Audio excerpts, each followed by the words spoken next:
Bismillahirrahmanirrahim. Assalamualaikum warahmatullahi wabarakatuh. Alhamdulillahirabbil alamin. Wa afdhalus salati wa atammus taslim ala sayyidina Muhammadin asyrafil anbiya'i wal mursalin wa ala alihi wa sahbihi ajma'in. Subhanaka la ilma lana illa ma 'allamtana innaka antal alimul hakim. Wala hawla wala quwwata illa billahil aliyyil azim. Rabbi shrah li sadri wa yassir li amri wahlul 'uqdatam min lisani yafqahu qawli. Saddid lisani wahdi qalbi bihaqqi sayyidina Muhammadin sallallahu alaihi wasallam. Allahumma alhimna bil ilm wa zayyinna bil hilm wa akrimna bit taqwa wa jammilna bil afiyah.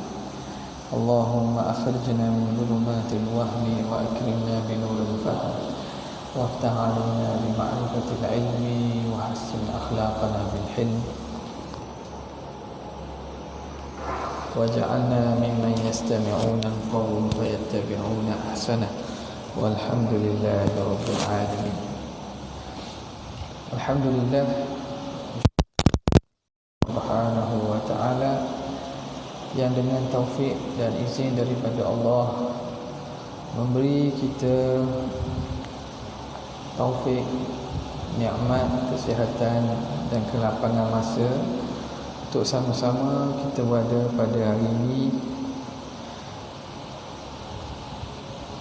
bagi meneruskan lagi daripada kitab Syarah Syekh Al-Hudhudi, yang mana kita berhenti pada muka surat yang ke-17, wal ilmu, atau lagi wa makna ta'alluq situ. Situ ni pada muka surat yang ke-17 saya takkan khas kita ini pada perbincangan sifat irada. Maka musannif rahimahullah sifat kudrat dan irada sampai pada muka yang ke-17, wa makna ta'alluqi. Bismillahirrahmanirrahim. Qala al-muallif rahimahullah wa nafa'ana bihi wa bi'ulumihi fid dharain amin ya rabbal alamin. Wa ma'na ta'alluqi talabus sifati amran zaidan ala qiyamiha bimahalliha. Dan makna ta'alluq ialah menuntut sifat itu perkara yang lebih daripada berdirinya sifat pada tempatnya. Qiyamiha ay qiyamis sifah, bimahalliha bimahallis sifah. Apa makna dia? Bila kita kata kudrat dan iradat berta'alluq, makna ta'alluq ialah sifat ini dia bukan sekadar ada pada zat. Bukan sekadar ada pada zat, tetapi dia ada perkara lebih. Yatlubu amran zaida, dia menuntut perkara yang lebih dari semata-mata ada pada zat. Kerana sifat ni sifat nafsiyah bagi sifat. Ciri sifat dia mesti ada dia pada zat. Tahayyuz bizat ataupun qiyamuha bizat tu sifat zati bagi sifat. Sifat ciri zati dia sifat nafsiyah sifat. Kan kita belajar sifat nafsiyah kan? Sifat nafsiyah sifat tu ialah dia mesti ada pada zat. Okey. Tapi sifat ma'ani bukan sekadar dia ada pada zat, dia ada kesan pada yang lain, dia ada berkait dengan yang lain, berkait kepada yang lain, itu kita panggil ta'alluq. Sebagaimana kudrat kudrat ada pada zat, maka zat itu zat yang berkuasa. Okey. Bukan sekadar ada pada zat. Kudrat itu fungsi dia apa? Mengada dan meniada. Jadi dia ada selain daripada ada pada zat, dia ada kesan pada yang lain. Iradat ni dia duduk di zat. Bukan sekadar ada pada zat sahaja, tapi dia menuntut pada lain. Apa dia? Iradat fungsi dia apa? Menentukan mungkin. Ilmu zat itu bersifat dengan ilmu.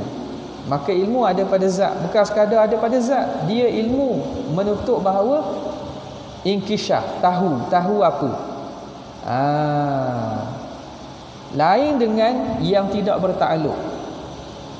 Kalau sifat yang tidak bertakluk, dia hanya sekadar ada pada zat, dia tidak ada kesan selain daripada itu. Contoh kita ambil sifat hayah, sifat hidup. Sifat hayat ni ada pada zat, maka zat itu hidup. Ada kesan tak hayat itu kepada yang lain? Sama ada mengada, mentiada, menentu, melihat, mendengar, ada. Bila zat ada sifat hayat, maka zat itu hayyun. Adakah hayat itu melampaui kepada perkara lain? Sebagaimana kudrat, dia mencipta, mengada dan meniada. Iradat memilih, ilmu mengetahui, sama mendengar, dengar perkara-perkara yang bertakluk dalam sifat sama. Melihat benda yang maujud. Maka hayat dia sekadar ada pada zat, dia tidak ada menuntut perkara lebih daripada itu. Itu maknanya bila panggil sifat itu bertakluk, apa makna ta'alluq? Ialah talabus sifati amran zaidan ala qiyamiha bimahalliha. Sifat itu dia menuntut perkara lebih, semakadar semata-mata ada pada zat sahaja. Lebih pada itu, dia ada kesan pada yang lain. Fasifatu, maka sifat itu tastalzimu mahallan. Sifat itu dia melazimi mahal. Mahal ni makna zat. Sifat itu bila kata sifat, wujudnya wujud pada zat. Dia tidak boleh wujud bersendirian. Makna dia melazimi mahal, melazimi zat. Mahallan ay zatan. Ditafsirkan mahal. Mahal makna zat. Zatan taqumu biha. Zat yang sifat ini akan ada padanya. Taqumu ay taqumu sifah biha ay bidzat. Jadi sifat dia mesti ada dia pada zat, pada mahal, pada zat yang mana dia nak berwujud itu adanya mesti ada pada zat. Dia tak boleh ada berasingan. Manis mesti ada pada benda, masing mesti ada pada benda. Manis pada gula, masing pada garam, putih pada dinding, bijak pada orang. Itu semua sifat mesti ada pada zat. Fa in iqtadat amran zaidan ala zalika, jika sifat tadi menuntut perkara yang lebih daripada itu, summiyat muta'alliqatan, dinamakan sifat itu sifat yang bertakluk, sifat muta'alliqah, sifat yang ada takluk. Kal kudrati, seperti kudrat, allati taqtadi al mumkinati, yang menuntut akan sekalian mungkin bil ijadi wal i'dam, dengan mengada dan mentiadakan. Jadi kudrat, apa dia sifat kudrat? Dia mesti ada pada zat. Dia tak boleh kudrat tu berasingan. Dia ada ni ada di zat. Wujudnya wujud pada zat. Bukan sekadar tu, dia ada kesan pada yang lain dengan mengada dan mentiadakan mungkin. Bil ijadi wal i'dam. Wal iradati ay wakal iradati, dan seumpama iradat. Allati taqtadil mumkinati, yang menuntut akan sekalian mungkin, bitakhsisiha, dengan menentukan mungkin bi ba'dhi ma jaza 'alaiha, dengan sebahagian perkara yang harus atas mungkin tadi. Iradat ada pada zat. Apa kesan iradat? Iradat ini sifatnya menentukan, memilih dan menentukan mungkin salah satu daripada sifat yang harus dia bersifat dengan dia. Ila akhiriha, ila al-akhiri, sehingga akhir sifat-sifat ma'ani, illal hayata, kecuali sifat ma'ani hayat saja. Sifat ma'ani hayat saja itu yang tidak ada ta'alluq. Fa innaha la tatlubu amran zaidan, kerana hayat ini tidak menuntut perkara yang lebih, ala qiyamiha bi mahalliha, lebih daripada adanya hayat pada zat yang dia bersifat itu, maka hayat itu falaisat muta'alliqatan bi syai', maka sifat hayat tidak berta'alluq bi syai'in. Bi syai'in, nuskhah yang lain ada alif lam tak ada. Jadi falaisat muta'alliqatan bi syai'in. Ba shin ya hamzah, tak ada alif lam tu. Baik tu sebab yang cetakan yang kita buat tu kita tak sempat nak semak lah. Falaisat muta'alliqatan bi syai'in, buang alif lam pada asy-syai'. Habis. Okey, jelas ni? Sekarang ni kita dah faham makna ta'alluq. Itu makna ta'alluq tu. Itu dia makna ta'alluq. Okey. Kemudian seterusnya kita masuk kepada sifat al-ilmu. Qala al-muallif rahimahullah wa nafa'ana bihi wa bi'ulumihi amin. Wal ilmu al-muta'alliqu bi jami'il wajibati wal jaizati wal mustahilat, dan sifat ilmu famimma yajibu li maulana jalla wa azza 20 sifatan, 20 sifat. Lepas tu dia bilang wujud qidam dan juga seterusnya sifat ilmu. Al-muta'alliqu bi jami'il wajibat, yang bertakluk dengan segala perkara wajib, wal jaizat, segala perkara yang harus, wal mustahilat, dan segala yang mustahil. Jadi ilmu ni ta'alluq dia umum. Ta'alluq ilmu ni umum. Wajib, mustahil dan juga harus, semua tertakluk dalam ilmu Tuhan. Qala syarihu al-ilmu ma'tufun 'ala al-qudrati. Ma'tuf atas qudrat. Thumma yajibu lahu ta'ala sab'u sifatin tusamma sifatil ma'ani, kan? Wa yal qudratu wal iradatu situ. Wal ilmu, dan ilmu dia ma'tuf kepada wal qudra 'ala al qudrati wal iradah pada awal matan perbincangan sifat ma'ani. Ai wahiya al qudratu wal iradatu wal ilmu, iaitu ia sifat ma'ani itu ialah kudrat, iradat, ilmu. Wa kadza ma ba'dahu, demikianlah yang selepas pada itu. Jadi i'rabnya ni, kedudukan ilmu ni dia jadi ma'tuf kepada kudrat yang sebelum ini perbincangan sifat ma'ani. Wal ilmu, sekarang ni baru masuk kepada ta'rif apa itu ilmu. Wal ilmu sifatun yankashifu bihal ma'lumu ala ma huwa bihi inkishafan la yahtamilu naqidha biwajhin. Kata dia bermula ilmu ialah sifat yang nyata dengannya, dengan sifat tadi al-ma'lumu, nyata oleh maklum. Sifat yang nyata dengan sifat tadi al-ma'lum, perkara yang bertakluk dengan ilmu akan nyata. Ala ma huwa bihi, yang kashifu ala ma huwa bihi, nyata berdasarkan hakikat sebenar. Ala ma huwa bihi ay ala haqiqatihi, mengikut hakikat sebenar. Jadi ilmu itu Apabila seorang tu kita kata bersifat dengan ilmu, maka apa yang dia tahu, mestilah benda yang dia tahu tu bertepatan dengan hakikat sebenar. Barulah kita panggil tahu dia tu tahu. Kita panggil tahu dia tu tahu, syaratnya apa yang dia tahu tu mesti ala ma huwa bihi. Mesti apa yang dia tahu tu bersesuaian dengan realiti dan hakikat sebenar. Kalau dia tahu menyalahi hakikat sebenar, orang tak panggil tahu. Nampak tak? Tanya jawapan. Tahu tak jawapan ni? Syarah tanya dalam kelas. Tahu. Jawab tak betul. Dia tahu apa?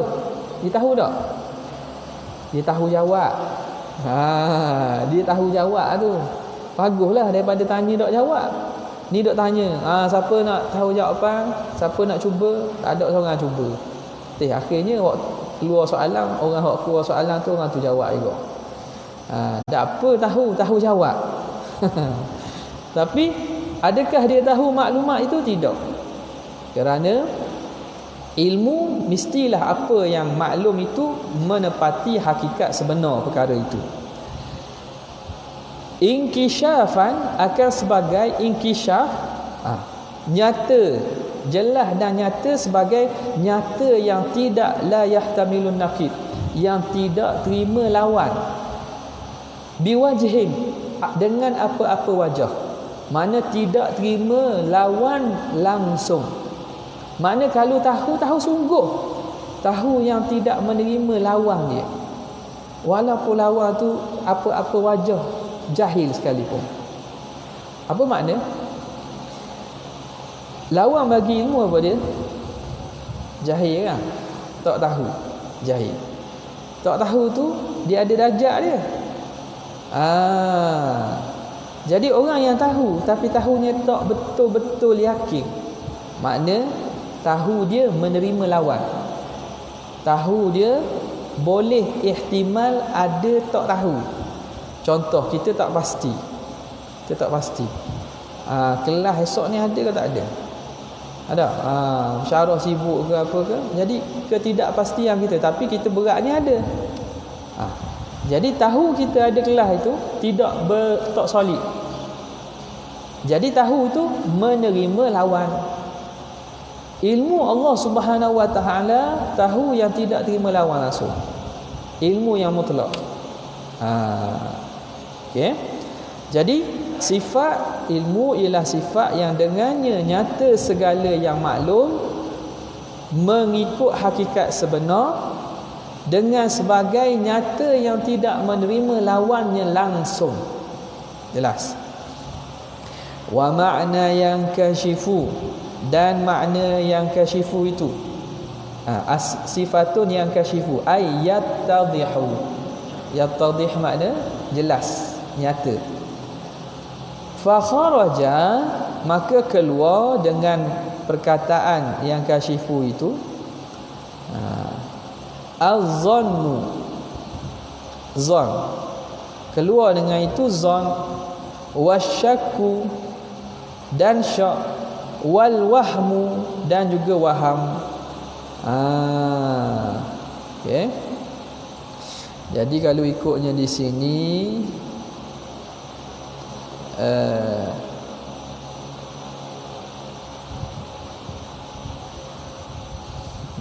kalau ikutnya di sini mana tadi? Dia kata fa kharaja bizanni yattadi adh-dhann wal wahmu ihtimalin naqi yahtimu naqi al-i'tiqad jazim.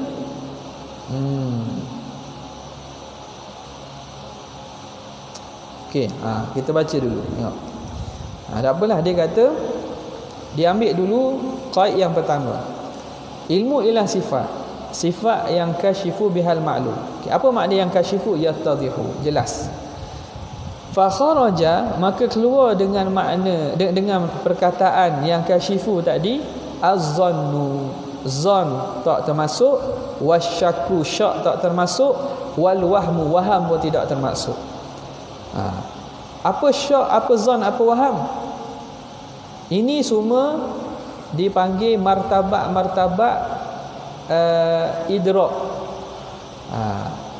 Tahu dengan yakin sepenuhnya kita panggil ilmun ataupun yakin. Makna pengetahuan kita tu 100% yakin. Andai kata apa yang kita tahu tu lebih daripada 50 ke atas, kita panggil sebagai zon. Idrak kita itu aghlab fi janibi ar-rajih, berat pada aspek pihak yang lebih. Jadi kita yakin, tapi yakin kita tu tak sampai 100%, tapi lebih daripada separuh, itu dipanggil sebagai zon. Kemudian syak ini yakin yang bercampur dengan tak yakin, separuh-separuh, 50-50, 50-50. Ya pun tidak, tidak pun tidak. Maknanya dia separuh-separuh, 50-50. Ini dipanggil sebagai syak. Dan idrak yang bawah daripada 50% kita panggil sebagai waham. Waham ni makna sangkaan rendah, zon sangkaan berat. Syak ini ragu-ragu. Jadi dia ada tahu, tapi tahu dia tak kuat. Maklumat atau idrak pengetahuan dia kurang daripada 50 ke bawah, kita panggil sebagai waham. Kalau tak tahu langsung, itu jahil, jelas. Okay. Maka bila kata yang kasyifu jelas, maka keluar daripada itu zon tak masuk, syak tak masuk, waham tak masuk. Li'anna ihtimala naqidil madhnun mathalan yamna'un kishafahu, kerana ihtimal naqidil madhnun, kerana kebarangkalian lawan daripada perkara yang dizon itu, sebagai contohnya yamna'un kishafahu, itu menghalangkan nyata perkara tersebut. Jadi nyata yang dimaksud sini nyata yang betul-betul nyata. Apabila orang itu keyakinan ataupun pengetahuannya tahap zon saja, tahap zon, maknanya bila dia tahap zon, ihtimal lawan kebarangkalian berlaku sebaliknya daripada apa yang dia sangka itu ada. Ada tak? Bila kita kata esok kemungkinan hujan, kita tak yakin, maka kebarangkalian hujan itu besar, tapi lawan bagi hujan tu boleh berlaku. Ada ihtimal lawan bagi pada perkara yang kita sangka itu menghalang daripada perkara itu jadi nyata, maka tak berlaku inkisyah lah. Sebab inkisyah ni jelas, ni kena jelas betul-betul, nyata dan jelas. Okey, itu satu. Yang seterusnya masih dia nak ta'rifkan, nak syarahkan pada ta'rif. Ala ma huwa bihi, ilmu ialah sifat yang nyata dengannya, maklum. Ala ma huwa bihi, berdasarkan hakikat sebenar. Wa ala ma huwa bihi, ta'kidun, ai qauluhu ala ma huwa bihi, itu takkid, dia itu sebagai mentakkidkan, meneguhkan, wa tasrihun, dan menjelaskan, bi ikhrajil jahril murakkabi, dengan terkeluarnya jahil murakkab. Bila kita kata ilmu itu perkara yang jelas, perkara maklum, mengikut hakikat sebenar, faham daripada situ. Kalau orang itu tahu bukan hakikat sebenar, itu tidak termasuk. Apa dia tahu bukan dengan hakikat sebenar, itu dipanggil jahil murakkab. Jahil murakkab ialah i'tiqadu ala ghairi ma huwa alaih, i'tiqad yang lawan daripada hakikat sebenar. Ataupun idrak, boleh tak? Idraku syai' ala ghairi ma huwa alaih, tahu sesuatu mengikut lawan hakikat atau lawan bagi hakikat sebenar. Apa yang dia tahu itu berlawanan dengan hakikat sebenar. Jadi dia kata dia tahu, tapi dia tahu benda yang tak betul. Jadi ini tidak dipanggil ilmu, bahkan ini dipanggil jahil murakkab. Kenapa panggil jahil murakkab? Jahil tu jahil lah, tak tahu. Murakkab ni maknanya tersusun. Kerana jahil dia itu bukan sekali jahil, banyak jahil, tersusun daripada paling kurang 2 jahil. Apa dia? Pertamanya dia jahil perkara sebenar. Orang kata fakulti medik di Uniza ni duduk di Kuala Terengganu. Kata dok, duduk di Tembilah. Kata dok, duduk Tembilah tu. Jadi dia dia tahu bahawa fakulti perubatan duduk di Tembilah. Jadi tahu dia tu adakah berbetulan dengan hakikat sebenar? Tidak. Kerana hakikatnya fakulti perubatan duduk Kuala Terengganu. Tak, kampus kau Badak dengan Bandar. Jadi apa yang dia tahu tu menyalahi hakikat sebenar. Makna dia jahil apa? Dia jahil hakikat sebenar di mana duduknya fakulti perubatan. Yang keduanya, dia jahil, dia tak tahu. Dia tidak tahu bahawa dia tidak tahu. Sebab kalau dia tahu dia tidak tahu, dia tak akan berani cakap benda yang menyalahi. Paling kurang dia kata, oh saya tak tahulah duduk mana. Makna dia mengakui bahawa dia tidak tahu. Apabila dia berani menyatakan perkara itu, makna pada pandangan dia benda itu betul, maka dia berlaku 2 kali jahil. Pertamanya dia jahil hakikat sebenar, yang kedua dia jahil bahawa dia jahil. Dia jahil bahawa dia jahil. Ni bahaya ni. Dan benda ini boleh bertambah lagi. Dia panggil jahlul muka'ab, jahil 4 segi. Kalau murakkab 2 je, tambah segi jadi 3 dimension, 4 segi. Benda dia kata orang jahil. Kita kata dok, fakulti perubatan ni di Kuala Terengganu. Ada hospital di kampus Gua Badak ni. Dia kata dok, salah. Kata salah, mu tak tahu benda. Dia pula kata orang tu jahil. Makna orang ni memang maknanya letih belah kita kalau kita pergi layan mereka ni. Jadi keluar daripada ala ma huwa bihi tu jahil murakkab. Fa innahu la yankashifu bihil ma'lum, kerana jahil murakkab itu tidak nyata dengannya maklum, perkara yang diketahui itu tidak nyata ala ma huwa bihi, mengikut hakikat sebenar. Okey. Kemudian kata pengarang rahimahullah, wa kharaja biqaulihi, dan keluar dengan perkataan musannif la yahtamilun naqidha, yang tidak menerima lawan. Pada takrif kan dia kata apa? Sifatun yang kashifu bihal ma'lumu ala ma huwa bihi inkishafan la yahtamilun naqidha biwajhin, kan? Jadi keluar dengan kata musannif inkishaf yang tidak menerima lawan. Inkishaf yang tidak menerima lawan. Keluar dengan tu apa dia?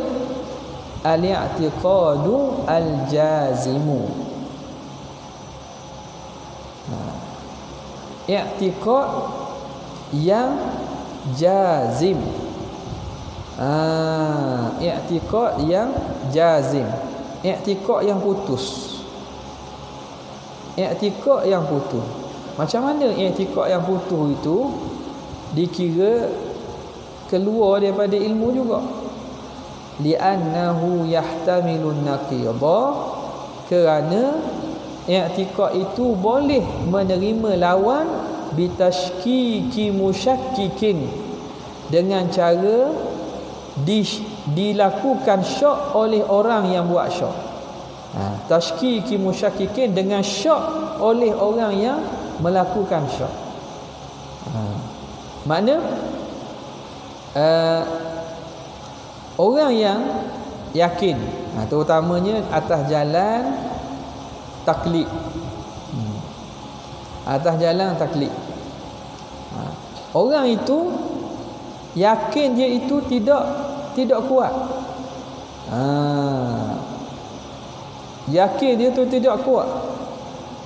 Maka walaupun dia yakin, tapi yakin itu tidak berdasarkan dalil, boleh sahaja datang syak apabila ada orang melakukan keraguan atau menyebarkan keraguan. Dia tulis i'tiqadul jazim ke? Betul. Ada nuskah lain tak? Wa kharaja biqawlihi la yahtamilu naqid i'tiqadu al-jazim. Tulis gitu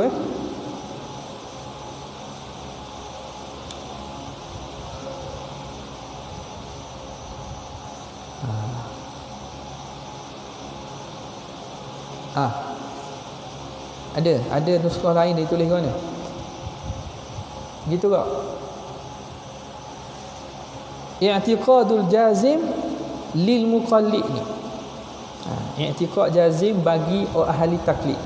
Tak payah tambahlah tu, tapi dalam syarah, dalam hasyiah dikaitkan dengan i'tiqad tersebut. I'tiqad jazim lil muqallid, bagi orang muqallid. I'tiqad jazim bagi orang muqallid. Kerana i'tiqad itulah yahtamilun naqid, yang menerima lawan dengan datangnya syak oleh orang yang bawa syak. Maka i'tiqad sedemikian tidak dipanggil sebagai ilmu, dipanggil taklid sahaja. Dipanggil taklid sahaja. Ini perbincangan apa ni? Perbincangan ilmu secara umum. Adapun ilmu Allah Ta'ala, kita tak boleh nak kata ilmu Tuhan itu daruri ke nazari. Tak boleh nak kata ilmu Tuhan itu badihi ke. Ilmu makhluk, ada ilmu yang kita boleh dengan cara dapat dengan cara mudah. Kita dengar, kita faham. Itu dipanggil ilmu al-badihi. Ilmu yang dapat secara jelas, tak perlu fikir. Yang kedua, ada ilmu bentuk nazari. Nazari, ilmu yang kita dapat tapi kita kena tenung dan kena fikirkan. Kita kena fikir, duduk tenung, barulah akan terhasilnya maklumat tersebut. Dipanggil ilmu an-nazari. Baik. Adapun Allah Ta'ala, ini mustahil atas Allah Subhanahu Wa Ta'ala. Jelas ni? Okey, seterusnya wal ma'lum. Patutnya wal ma'lum tu dia jadi poin lain pula. Letak bawah wal ma'lum.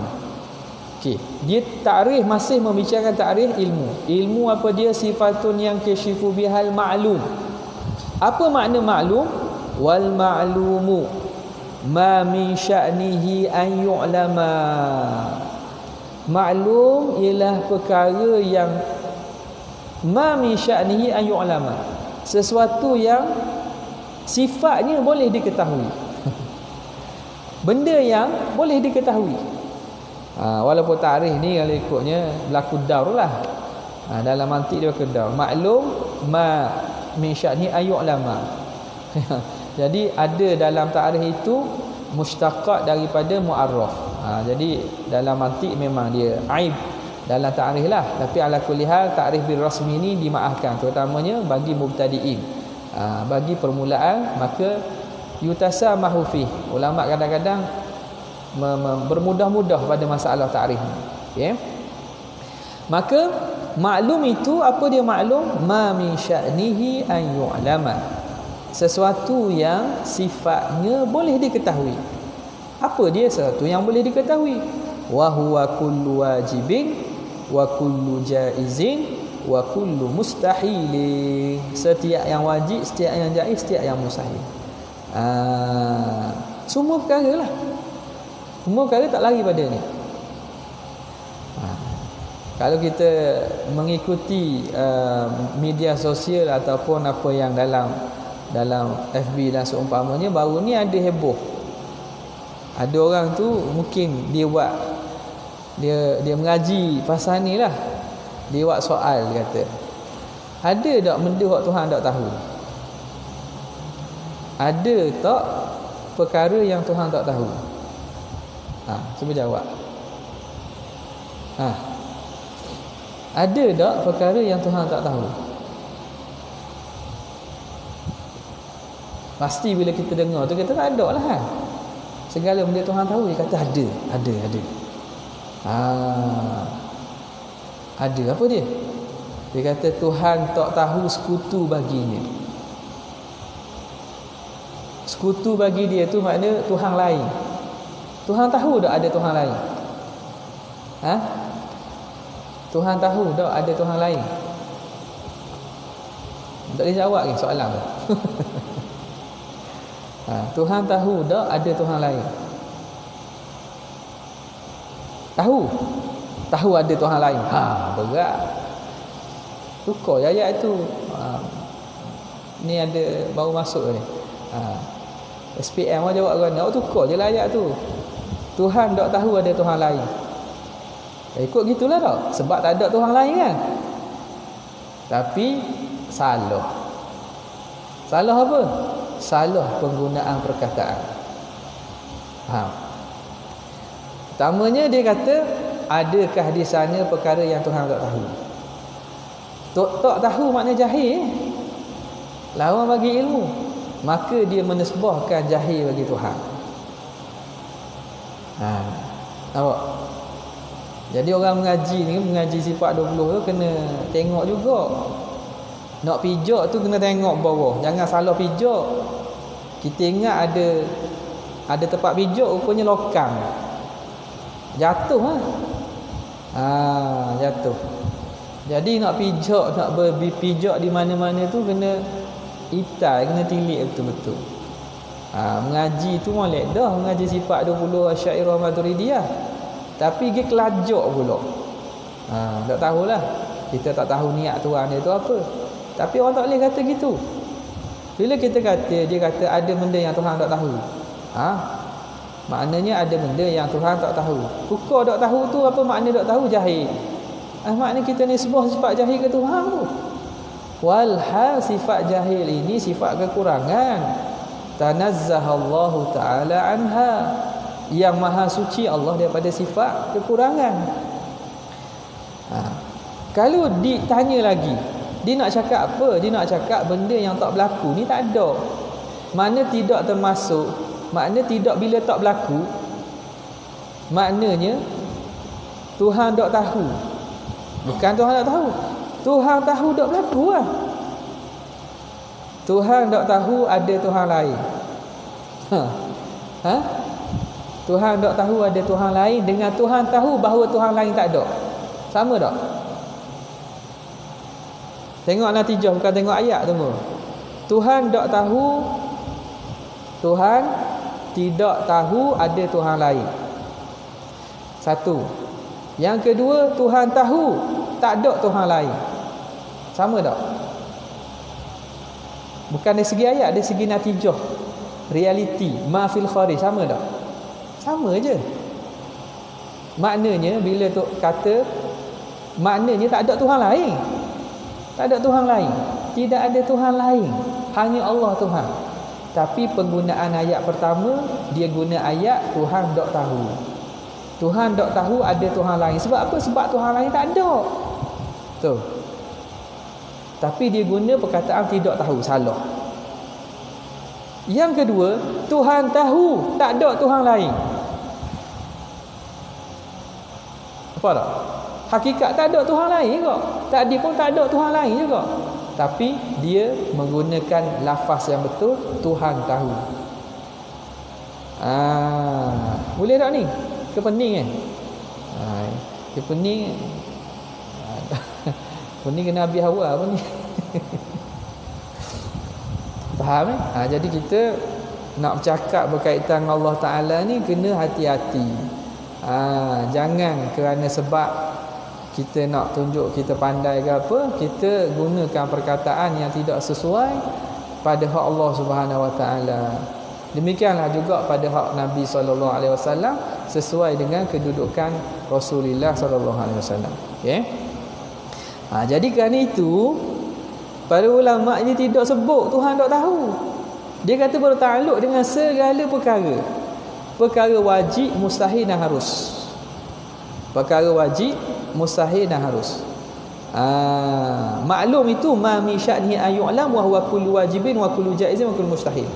Tuhan tahu perkara wajib, apa dia? Zat dia, sifat dia. Maknanya Tuhan tahu perkara wajib. Tuhan tahu perkara harus, makhluk ini hujan ke tak hujan, panas ke tak panas, berapa banyak hujan yang turun, berapa titik yang ada di bumi. Tuhan tahu benda yang harus. Wa kullu mustahilin, dan Tuhan tahu perkara mustahil. Ni apa? Isunya sinilah. Jadi ulama kata Tuhan tahu perkara mustahil. Bukan Tuhan tak tahu ada perkara mustahil. Jadi apa perkara mustahil? Apa perkara mustahil? Perkara mustahil satu contoh.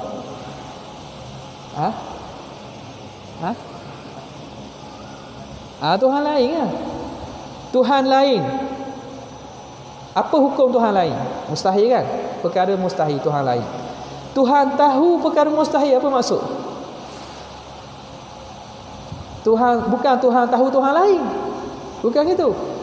Tuhan tahu Tuhan lain itu tak ada. Tuhan tahu perkara mustahil itu mustahil. Itu maksud dia. Anak bagi Tuhan itu perkara mustahil. Apa makna Tuhan tahu perkara mustahil? Tuhan tahu perkara mustahil itu mustahil. Anak baginya tu takkan ada, takkan berlaku, tak diterima akal. Itu maknanya tahu perkara mustahil. Sini dah dia punya isunya. Ulama dok kata Tuhan dok tahu ada perkara mustahil, tapi Tuhan tahu bahawa mustahil itu mustahil berlaku.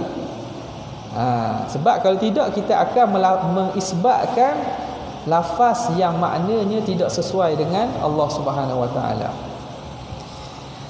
Wa inna ma yata'allaku bil wajibati wal jaizati wal mustahilati.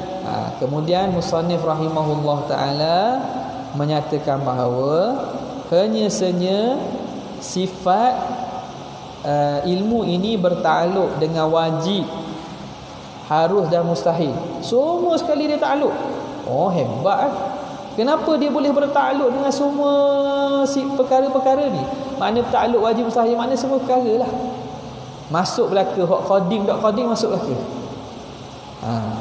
Kerana li'annahu, kerana sifat ilmu ini, ilmu tadi laisa min sifati ta'thir, dia bukan daripada jenis sifat ta'thir, sifat yang memberi kesan.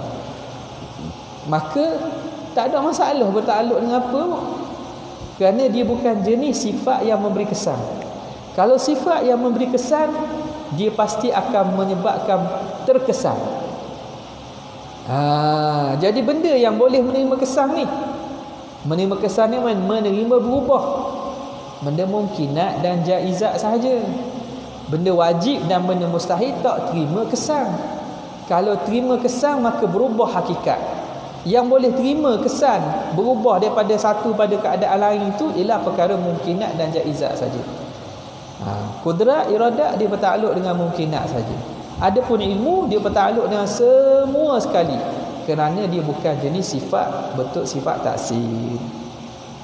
Kemudian kata pengarang rahimahullah, wal hayatu, dan sifat hayat, wahiya la tata'allaku bi syai'in, dan sifat hayat ni tak bertakluk dengan sesuatu.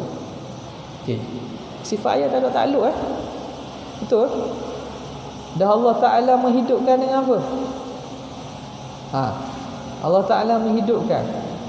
Allah Taala bersifat dengan sifat hayat. Maka Allah itu hidup. Dah kita makhluk ini hidup dengan apa? Hidup dengan kudrat Tuhan. Tuhan mencipta sifat hidup bagi kita. Bukan kita hidup dengan hidup Tuhan. Tu. Sebab itu sifat hayat dia tak ada takluk. Hidup kita kerana Allah menciptakan sifat hidup pada kita. Maka kita pun hidup. Kita pun hidup. Bukan kita hidup dengan sifat hayat Tuhan. Faham? Ini perbincangan ilmu akidah. Bukan kita hidup dengan sifat hayat Tuhan. Dengan makna hidup kita itu sebahagian daripada pancaran hidup Tuhan. Itu bukan dia. Kenapa? Kerana sifat zatiyah Tuhan, dia tidak berpindah kepada makhluk. Sifat zat Tuhan, duduk Tuhan, apa nak duduk di kita ni? Sampai kita boleh hidup kerana sebahagian hidup Tuhan? Bukan. Jadi dalam pemahaman ilmu akidah, wajib kita iktikadkan bahawa zat dan sifat Tuhan ada pada Tuhan, dia tidak berpindah. Ya.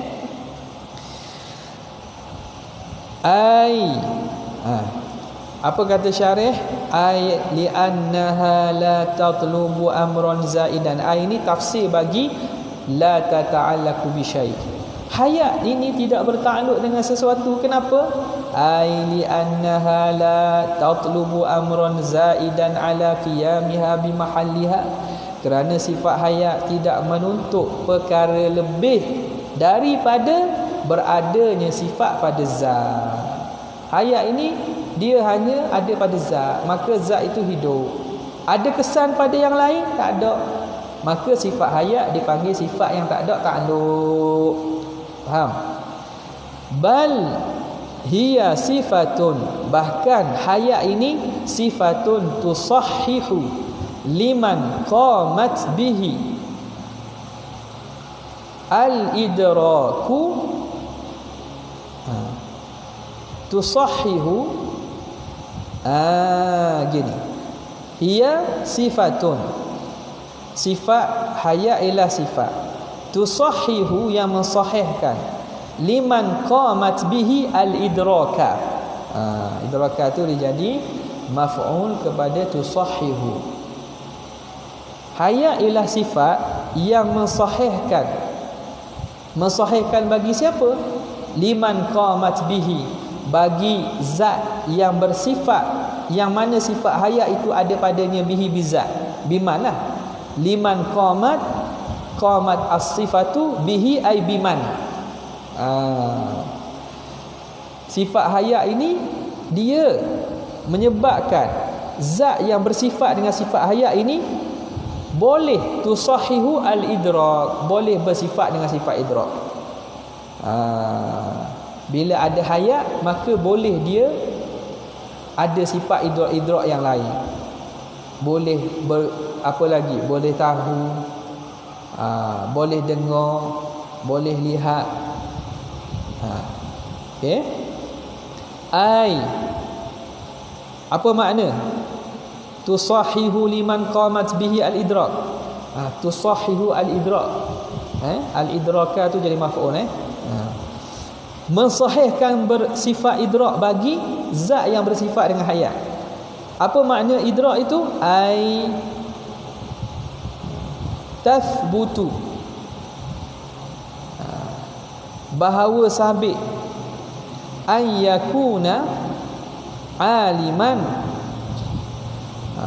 bahawa adalah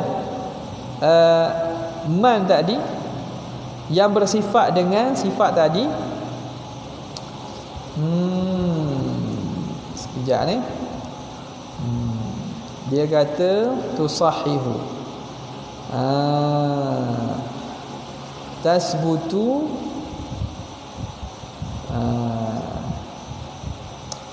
Bahawa tasbutu. Ada nuskah lain tulis apa? Sama je.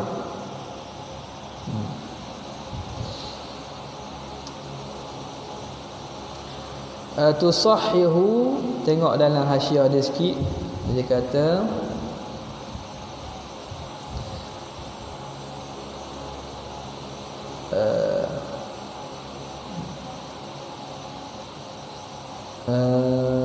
mana tadi?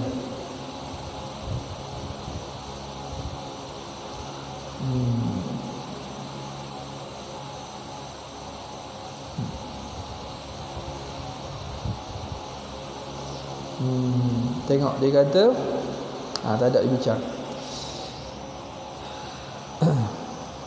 Sifat tadi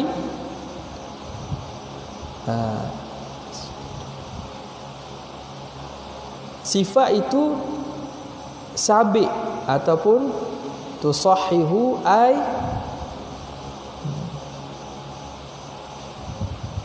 tusabbitu, mensabitkan. Tak sedap itu. Jadi ialah sifat yang bahawa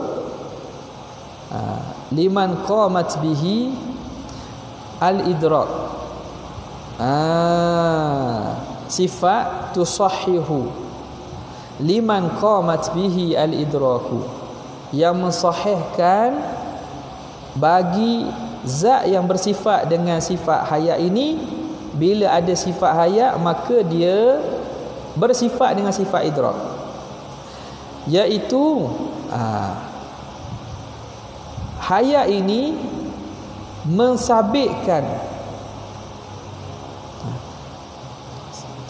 tusbitu an yakuna, sifat ini mensabitkan an yakuna aliman,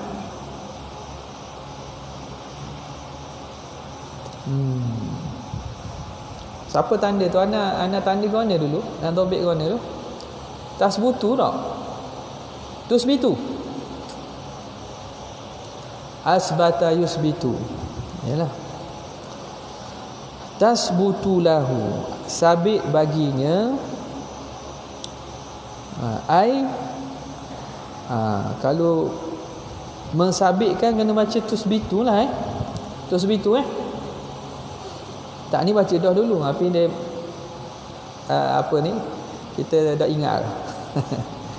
Okey, ai tusbitu, mensabitkan, yakni sifat hayat itu mensabitkan ayyakuna aliman, bahawa man tadi, zat tadi itu bersifat dengan idrak kan. Apa sifat idrak? Bahawa adalah zat itu aliman, sami'an, basira. Dia yang tahu, yang mendengar dan melihat. Jadi lepas ni dia akan musannif syarih, dia akan idrak balik. Sekarang ni sifat hayat ni bukan sekadar mensahihkan bersifat dengan sifat idrak. Okey, sifat idrak ialah sama basar kalam. Sama basar dan ilmu. Kalam tak masuk. Apa makna sifat idrak? Sifat yang dapat tahu, adraka. Jadi sifat yang dapat tahu tu, apa dia daripada sifat yang 7 tu? Makna sifat yang bentuknya inkishaf, iaitu ilmu, sama' dan basar.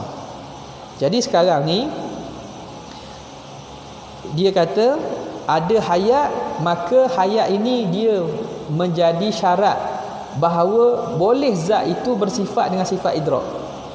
Sifat idrak khusus kepada 3, ilmu, sama', basar. Kerana makna idrak ni ialah mengetahui. Dapat dari segi ilmu, dapat dari segi dengar, dapat dari segi lihat. Hak lain tidak dipanggil sifat idrak. Kalaulah sesuatu zat itu tidak hidup, boleh ke dia melihat? Mana boleh melihat? Orang mati boleh tengok, boleh melihat ke? Tak boleh lihat. Boleh mendengar ke? Tak boleh mendengar. Apa lagi? Boleh tahu ke? Macam mana nak tahu dia dah mati? Jadi bila ada hayat itu, maka bolehlah zat itu bersifat dengan sifat idrak tadi, ilmu, sama' dan basar. Kemudian musannif rahimahullah mendatangkan balik dengan wahiya syartun. Wahiya syartun.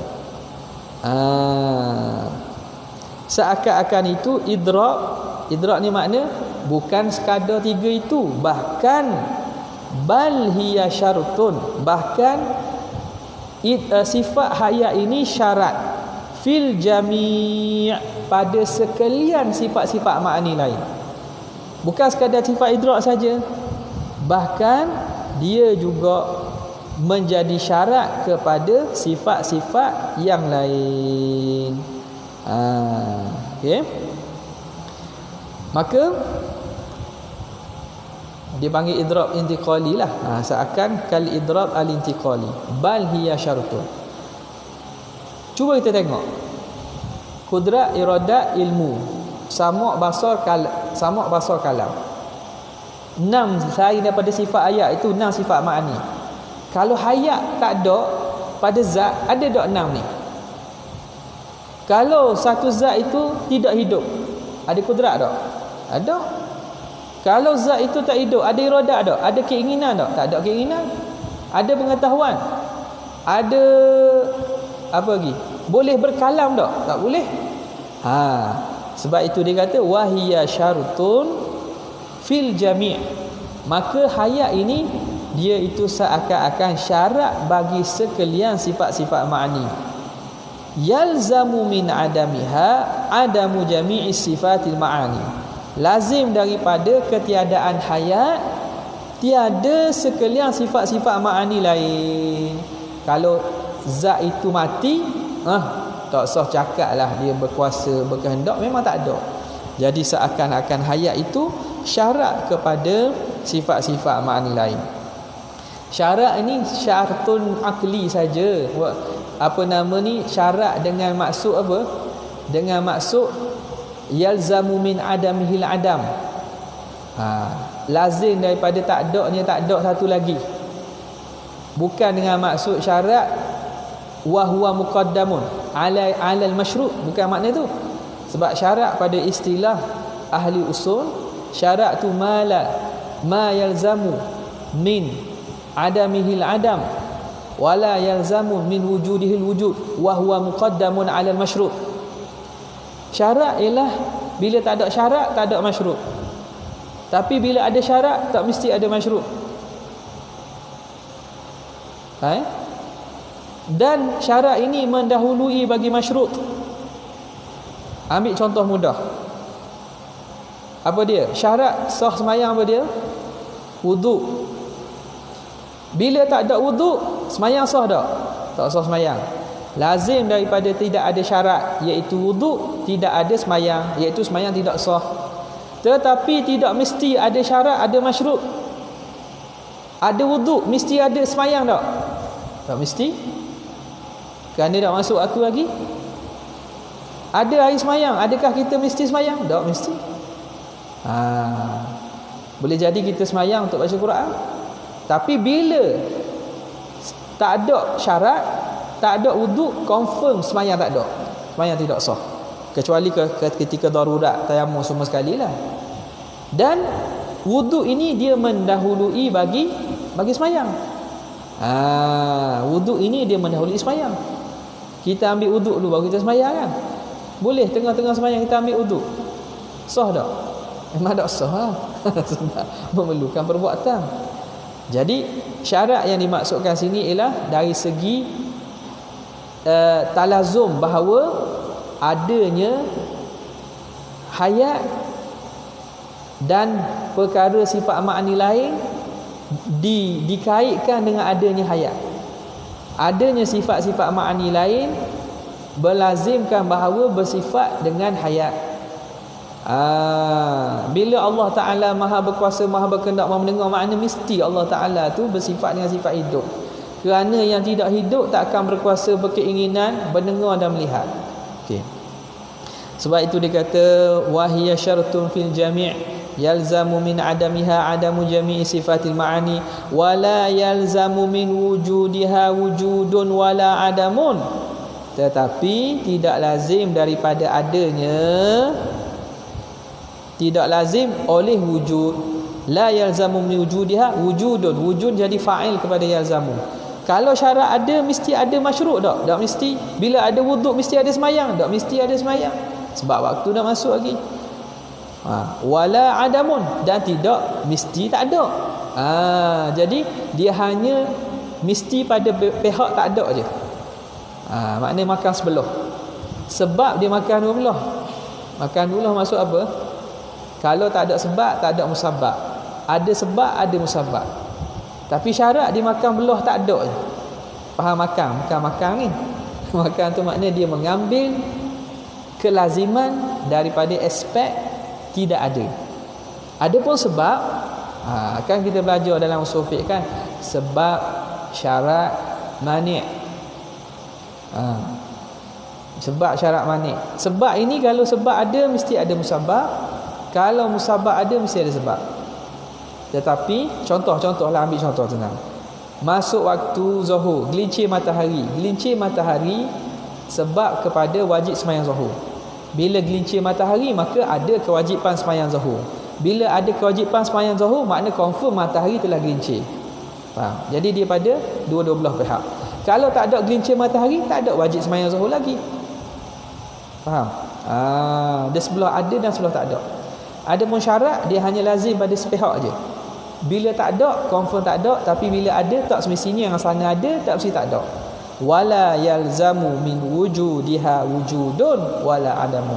Tidak lazim daripada adanya syarat tadi, tidak melazimi oleh ada ataupun tiada. Sebab dia tidak ada lazim dari pihak ada. Dia hanya lazim daripada pihak tiada. Wa hadza haqiqatus syarti. Ini hakikat syarat. Wa hadza haqiqatus syarti. Ini hakikat syarat. Okay. Jadi syarat yang dimasukkan ni syartun akli sajalah, bukan syarat adi, bukan syarat akli. Syarat ni cerita dari segi hakikat syarat pada secara umum. Kemudian kata pengarang, wasam'u wal basaru al muta'alliqani bi jami'il mawjudat. Wallahu ta'ala a'la wa a'lam. Ada soalan?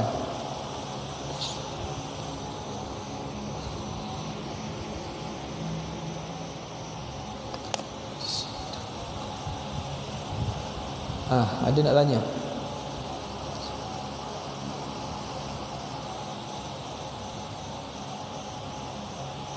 Tak ada.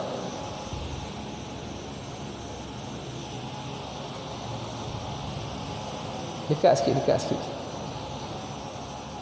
Tak ada mic .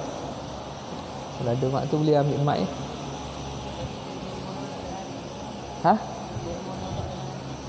Bermonolog. Macam mana? Kalau kita bermonolog. Tahu apa monolog? Bukan buku log. Monolog ni makna cakap sendirian tak? Betul? Bercakap seorang diri, cakap dalam hati.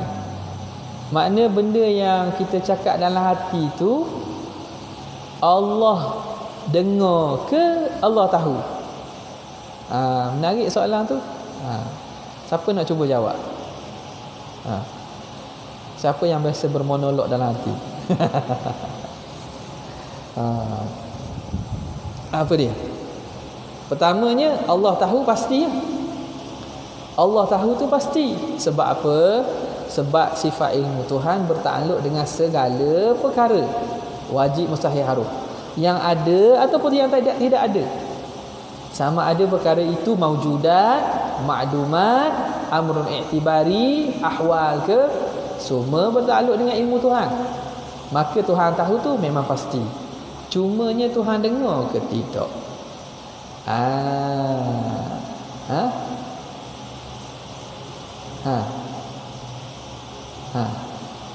Ya'lamu kha'inatal a'yuni wa ma tukhfis sudur. Allah Ta'ala mengetahui apa yang mata-mata yang khianat, wa ma tukhfis sudur, apa yang disembunyikan dalam hati. Apa yang disembunyikan dalam hati. Jadi isunya senang saja. Adakah dalam hati itu, percakapan dalam hati itu maujud ke tak? Percakapan dalam hati itu maujud ke tak maujud? Kalau dia maujud, maka bertakluklah sifat sama' Tuhan, kerana sifat sama' bertakluk dengan segala maujudat. Kalau dia tidak maujud, maka tidak bertakluklah dengan sifat sama', hanya bertakluk dengan sifat ilmu. Okey. Jadi siapa yang dapat tahu bahasa hati, monolog itu maujud tak maujud? Bukan saya lah. Ahli ilmu, ahli sains, ataupun ahli tabiat, ataupun kalau ilmu wahyu hakikat makrifah tu, ataupun ilmu daripada ladunia tu boleh tahu lah. Ni bukan benda besar. Dia tidak berlaku benda besar pun. Sebab apa? Dia kembali kepada benda yang kita cakap dalam hati tu ada tak ada. Jadi perbahasannya ialah apakah bahasa hati kita tu benda ada atau benda tak ada. Jadi perbahasan tentang umur tabi'iyah saja. Kalau ahli sains kata dia tu sebenarnya ada, maka sama' Tuhan bertakluk. Sebab sama' Tuhan bertakluk dengan benda maujud. Kalau benda tak ada pun, maka tak ada masalah. Tidak sembunyi daripada Tuhan kerana bertakluk dengan ilmu Tuhan. Dan Allah Ta'ala dalam Quran, ya'lamu kha'inatal a'yuni wa ma tukhfis sudur. Saya tak pasti kalau ada nas tak.